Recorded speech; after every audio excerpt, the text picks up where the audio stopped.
इस चैनल को सब्सक्राइब करें और सब्सक्राइब करने के बाद बेल के आइकन पर ज़रूर क्लिक करें ताकि डेली बेसिस पे आप मेरी लेटेस्ट अपलोड्स देख सकें।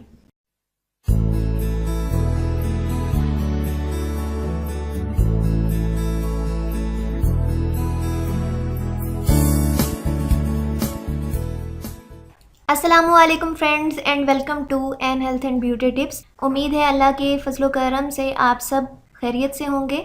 जैसा कि सबको ये पता होता है कि लंबे बाल खूबसूरती की अलामत समझे जाते हैं और हर औरत की दिली ख्वाहिश होती है कि इसके बाल लंबे, घने और मजबूत हों, क्योंकि ये उसकी खूबसूरती और दिलकशी में चार चांद लगा देते हैं। सदियों से ख़वातीन बालों को लंबा करने के तरीके पर अमल करती रही हैं, लेकिन अगर आप वाकई में अपने बालों को लंबा करना चाहती हैं और बेहतरीन करना चाहती हैं तो मुतवाज़न ग़िज़ा का इस्तेमाल करें, क्योंकि ग़िज़ा में मौजूद वाइटामिन्स और प्रोटीन्स बालों की अफजाइश और सेहत के लिए नहायत मुफीद हैं। बात करते हैं उन दो आजमूदा तरीक़ों की जिनको इस्तेमाल करके आप बहुत ही कम वक्त में अपने बालों को लंबा और चमकदार कर सकते हैं। फ्रेंड्स, ये बात अक्सरियत को पता नहीं होती कि बालों को लंबा करने के लिए मॉइस्चराइज़र बेहतरीन किरदार अदा करता है।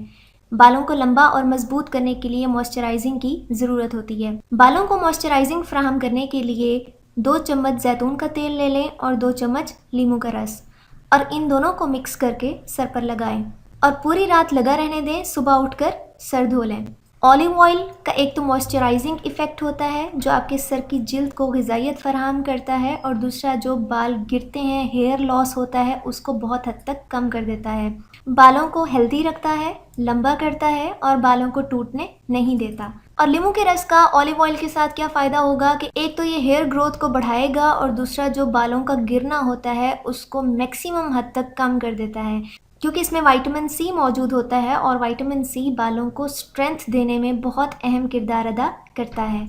ये तो हो गया बालों की मॉइस्चराइजिंग के बारे में।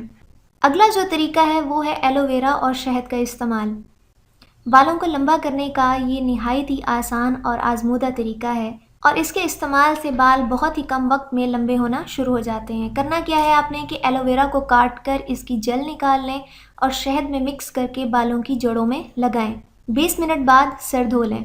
एलोवेरा जेल में ख़ास किस्म की एंजाइम्स होते हैं जो हमारे सर की जिल्द के जो मुर्दा खुलियात होते हैं उनकी मुरम्मत करते हैं, और ये बेहतरीन कंडीशनर के तौर पे काम करता है। और अगर आप अपने बालों में इसका मसाज करेंगे तो आपके बालों को ये नर्म करेगा और चमकदार करेगा। इसके अलावा ये खुश्की को कम करेगा और हेयर ग्रोथ को ज़्यादा करेगा। शहद का इस्तेमाल हमारे बालों की जड़ों को मजबूत करता है और जो मॉइस्चर होता है बालों में उसको मेंटेन करता है और रेगुलेट करता है। तो दोस्तों, ये 2 आजमूदा तरीके हैं, बहुत ही आसान है, घर में उमूमन ये सारी चीज़ें पाई जाती हैं। आप इनका इस्तेमाल करके अपने बालों को नरम, चमकदार और लंबा कर सकते हैं, क्योंकि आजकल हेयर लॉस का बहुत ज़्यादा प्रॉब्लम चल रहा है, खुसूसन लेडीज़ में, और मर्द हजरात भी इस मसले का शिकार हो रहे हैं। तो इसी वजह से मैंने ये टिप्स आपसे शेयर की हैं। इसको खुद भी इस्तेमाल करें, दूसरों को भी बताएं, और मेरा चैनल ज़रूर सब्सक्राइब करें ताकि नए टिप्स और टोटके आप सबको मिलते रहें। मेरी नेक्स्ट वीडियो तक के लिए मुझे इजाज़त दीजिए। अल्लाह हाफ़िज़।